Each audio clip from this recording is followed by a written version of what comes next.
There's a sound the world makes when it finally stops speaking.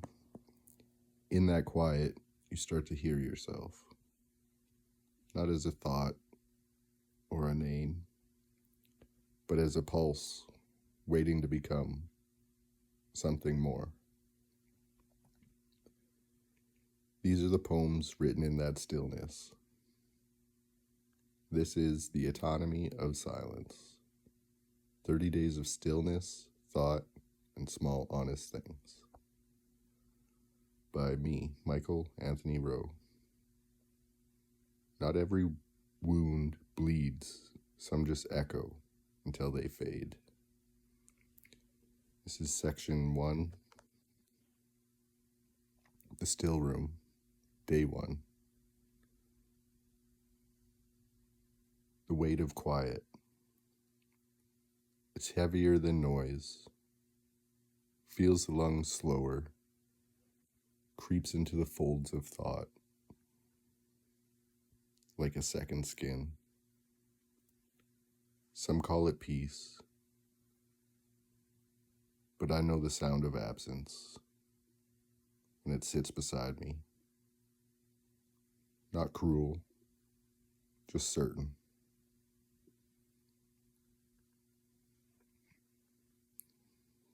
Day 2, the shape of breath. Inhale, a promise. Exhale, a confession. Everything I've ever tried to say has been made of air and almosts.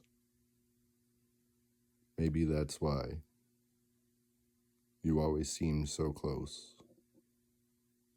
when I whispered.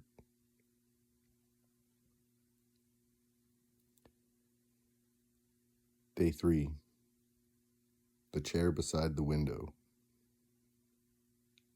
It remembers me. The curve of it holds my weight as if I never left. Outside, the world keeps being loud. Cars, laughter, a child with a red balloon. But in here, the air learns my heartbeat again. Day 4, what silence knows. It waits, always. It knows the stories I've never told, the names I never said out loud. Sometimes it hums, like it's tired of keeping secrets.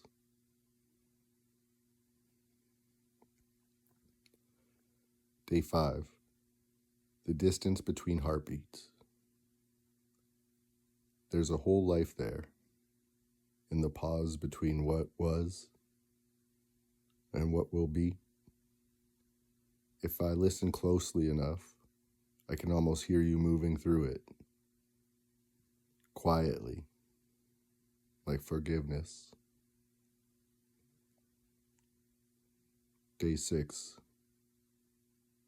the sound of hands. They make noise too. In the way they hesitate, in the way they remember touch. Every gesture is a word. The mouth is too careful to form. I used to think silence was empty. Now I know it has a pulse.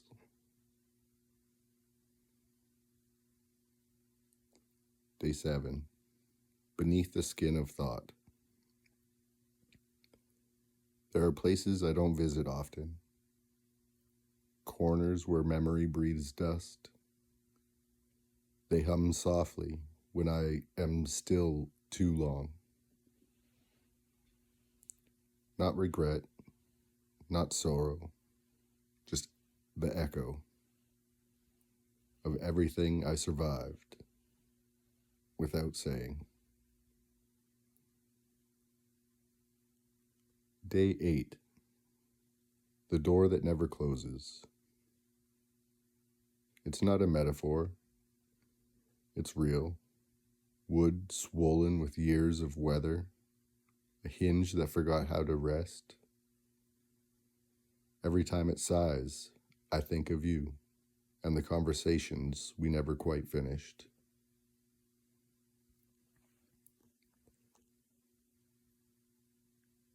Day 9, the language of waiting. It speaks in slow hours and unspoken names, a language without sound, but full of meaning. Every silence is a word that stayed. Day 10, stillness studied.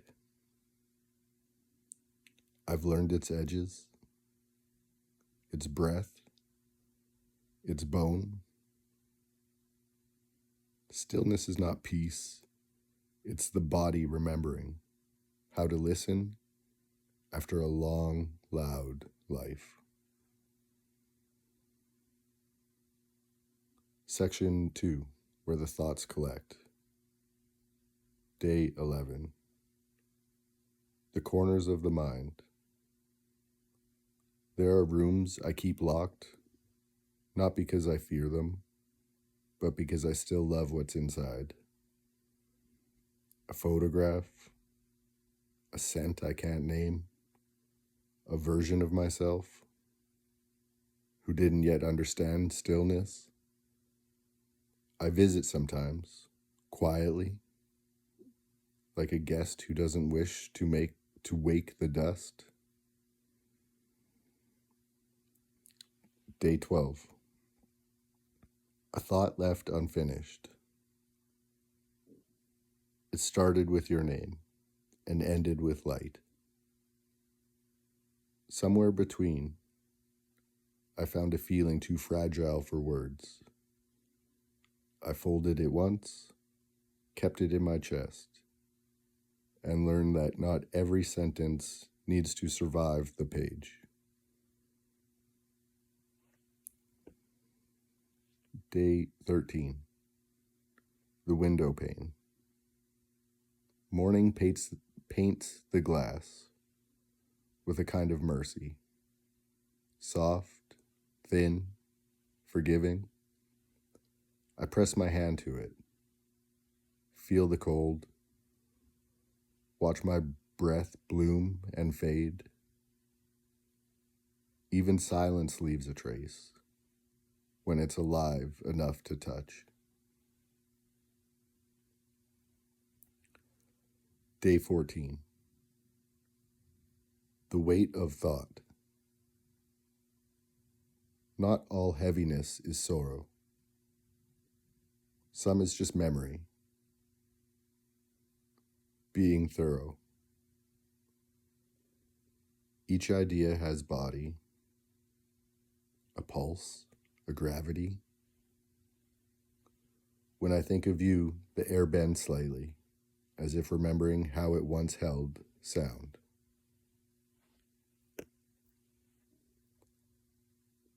Day 15, the echo inside names.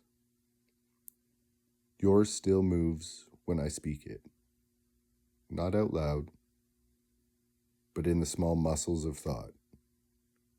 It flickers in the ribs, rests in the throat, like a word half heard, but perfectly known.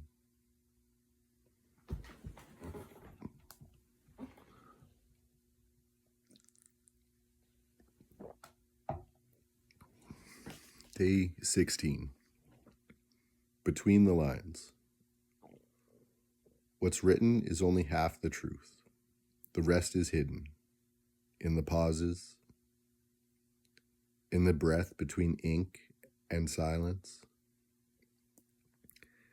If you listen closely, you can hear the sentences that never made it. Soft as heartbeats, louder than regret. Day 17, memory as an architect.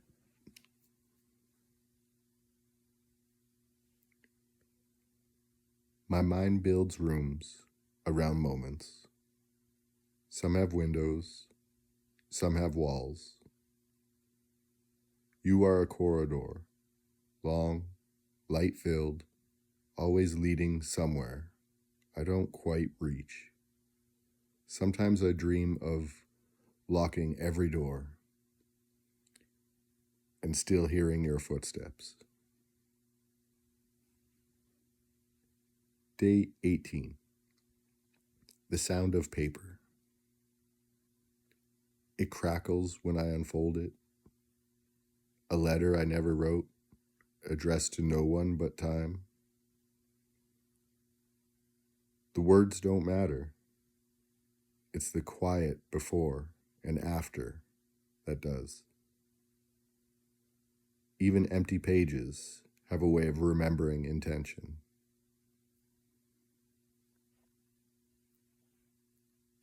Day 19. The slow undoing of thought. Some days I wake empty, as if my mind has stopped insisting on being understood. It feels like peace, or maybe surrender, like thought learning to breathe without explanation. Day 19. The slow undoing of thought. Some days I wake empty, as if my mind was stopped insisting on being understood. It feels like peace, or maybe surrender, like thought learning to breathe without explanation. Day 20. The weight of rest. I never knew stillness could ache, not from absence, but from arrival. To rest is to meet yourself without distraction, to sit quietly enough that even the shadows remembered your name. Day 20. The weight of rest. I never knew stillness could ache, not from absence, but from arrival. To rest is to meet yourself without distraction, to sit quietly enough that even the shadows remember your name.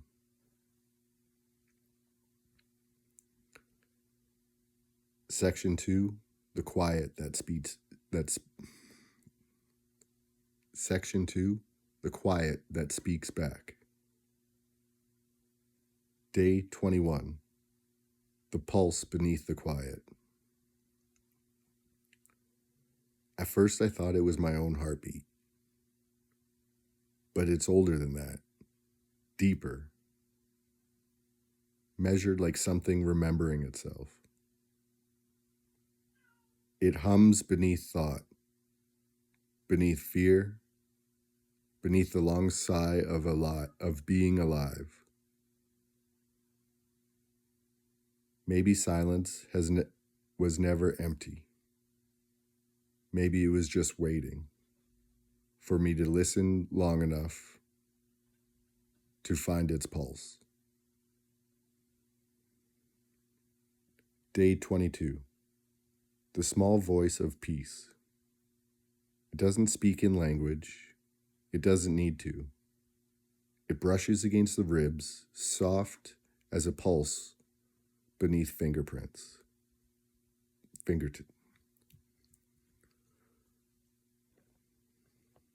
Day 22. The voice of peace. It doesn't speak in language. It doesn't need to. It brushes against the ribs, soft as a pulse beneath fingertips. It says, "You are still here." And somehow that is enough. Hi, Rude. You want to be part of this?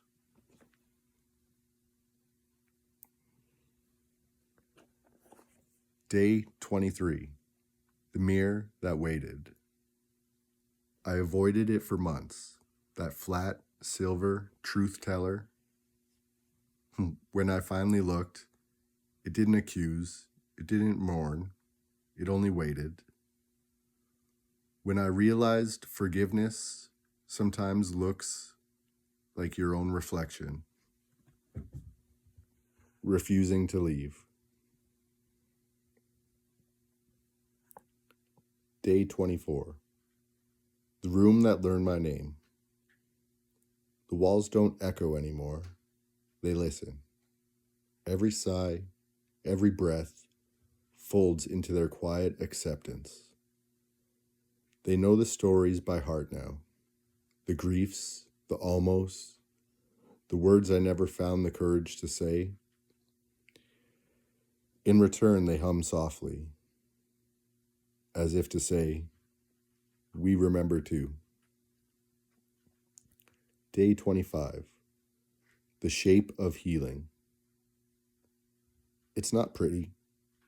It's uneven, like clay pressed by trembling hands. But it fits, the way grief eventually fits, where pain used to live.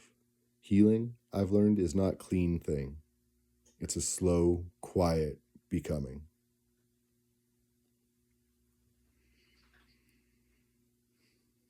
Day 26.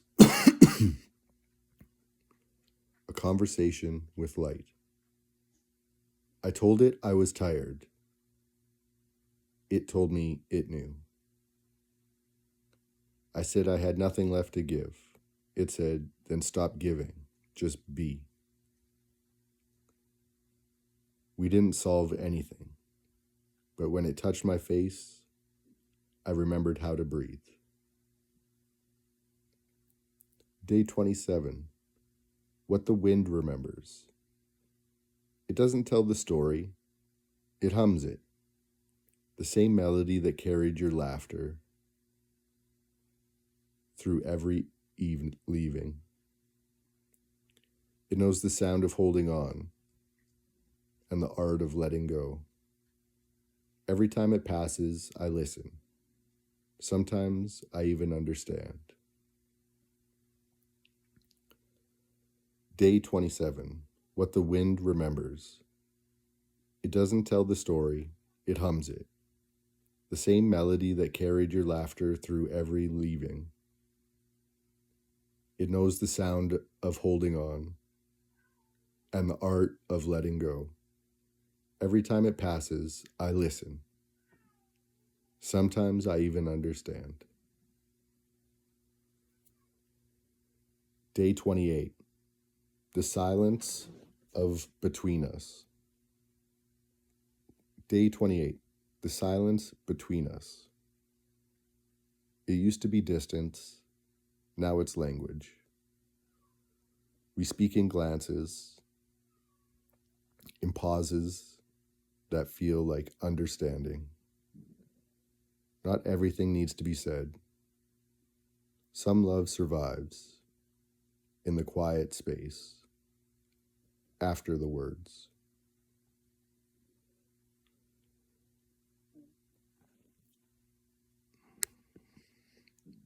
Day 29. The moment that stayed. Everything else moved on. The days, the echoes, the ache. But one moment stayed. The way the light hit the window. The sound of your breath. The knowing that we were, briefly, infinite. It lingers still. Not haunting, just humming.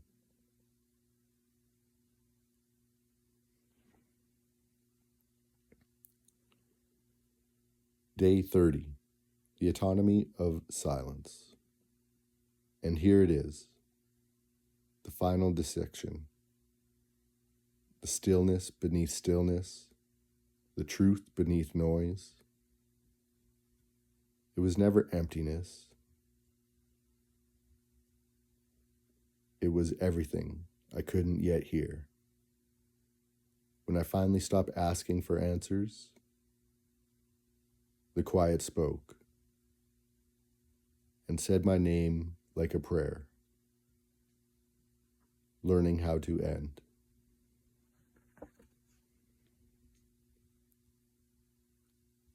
Silence isn't empty. It's just waiting for the right voice to listen. Thank you for sharing this quiet with me. I'm Michael Anthony Rowe, and this has been the Autonomy of Silence. If the words resonated with you, please like the video, leave a comment, and subscribe to the channel. Your support helps the quiet reach a little further. Thank you.